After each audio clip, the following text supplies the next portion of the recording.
వద్దకే పెన్షన్ అందజేయాలి. ఎంపీడీఓకు వినతి పత్రం అందజేసిన టీడీపీ నాయకులు ఇంటి వద్దనే పెన్షన్ అందజేయాలని కోరుతూ తెలుగుదేశం పార్టీ నాయకులు కావలి ఎంపీడీఓకు మంగళవారం వినతి పత్రం అందజేశారు. ఈ సందర్భంగా వారు మాట్లాడుతూ సచివాలయ సిబ్బంది, అదనపు సిబ్బందిని ఉపయోగించి ప్రతి ఒక్కరికి వెంటనే పెన్షన్ అందజేసి ఆదుకోవాలని కోరారు. ప్రభుత్వం ఖజానాను ఖాళీ చేసి పెన్షన్లు అందజేయకుండా ఆ నేపాన్ని తెలుగుదేశం పార్టీపై నెట్టి టీడీపీ అడ్డుకుంటుందని చెప్పడం దుర్మార్గం అన్నారు. ప్రతి ఒక్కరికి వీలైనంత త్వరగా పెన్షన్ అందజేసి వారిని ఆదుకోవాలని తెలిపారు. ఈ కార్యక్రమంలో కావలి రూరల్ మండల అధ్యక్షులు ఆవుల రామకృష్ణ, రూరల్ మండల ప్రధాన కార్యదర్శి ఉప్పాల వెంకట్రావు, కండ్లగుంట మధుబాబు నాయుడు, కావలి పట్టణ టీడీపీ అధ్యక్షులు గుత్తికొండ కిషోర్ బాబు, ప్రధాన కార్యదర్శి జ్యోతి బాబురావు తదితరులు పాల్గొన్నారు. ఈరోజు రాష్ట్రంలో సంక్షేమ పథకాల్లో వృద్ధులకు కానీ, వికలాంగులకు కానీ, ఒంటరి మహిళలకు కానీ ఈ పెన్షనర్స్ ఈరోజు తెలుగుదేశం మీద ఒక అభూత కల్పనను కల్పించినట్టుగా సోషల్ మీడియాలో రావటం విడ్డూరంగా ఉంది.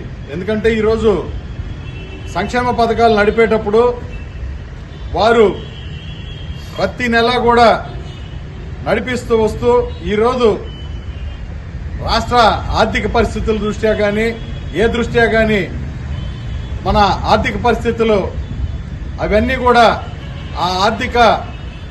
ఆ ఇదిని కూడా వేరే దారులు మళ్లిస్తూ కాంట్రాక్టర్లకు చెల్లింపులు ప్రభుత్వం చేసుకుంటూ దొంగ చెల్లింపులు చేసుకుంటూ ఈరోజు పథకాల వైఫల్యాన్ని ఈరోజు సక్రమంగా చేయలేక ఈ నెలలోనే నీకు గాడి తెప్పించి పక్కకు మళ్లించి తెలుగుదేశం వాళ్ల మీద, తెలుగుదేశం పార్టీ నాయకత్వం మీద, తెలుగుదేశం పార్టీ మీద బురద చల్లటం విడ్డూరంగా ఉంది.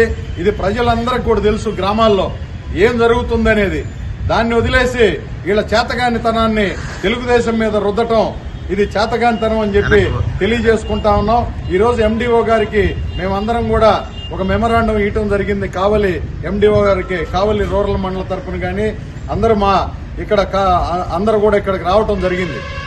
ఈరోజు మేము తెలియజేసింది ఇమీడియట్ గా వాళ్ళకి పెన్షన్లు ఇవ్వాలని, ఏ విధంగా ఇంటికి ఇస్తున్నారో అదే విధంగా వాలంటీర్లు పక్కనున్న సచివాలయ స్టాఫ్ ఉంది కాబట్టి వారి ద్వారా, అదనపు స్టాఫ్ ద్వారా అయినా కానీ వారికి ఇంటింటికి చేరే విధంగా పెద్దవారికి, ముసలి వారికి, అదేవిధంగా వికలాంగులకి వారికి ఏ విధంగా అయితే మీరు మనకు గతంలో ఇస్తున్నారో అదే విధంగా ఇవ్వాలని చెప్పి మేము తెలియజేసేదానికి ఈరోజు మెమరాండం ఇవ్వడం జరిగింది. ఇది త్వరితగతిన ఇవ్వాల్సిందిగా మా తెలుగుదేశం పార్టీ తరఫున మేము కోరుతా ఉన్నాం.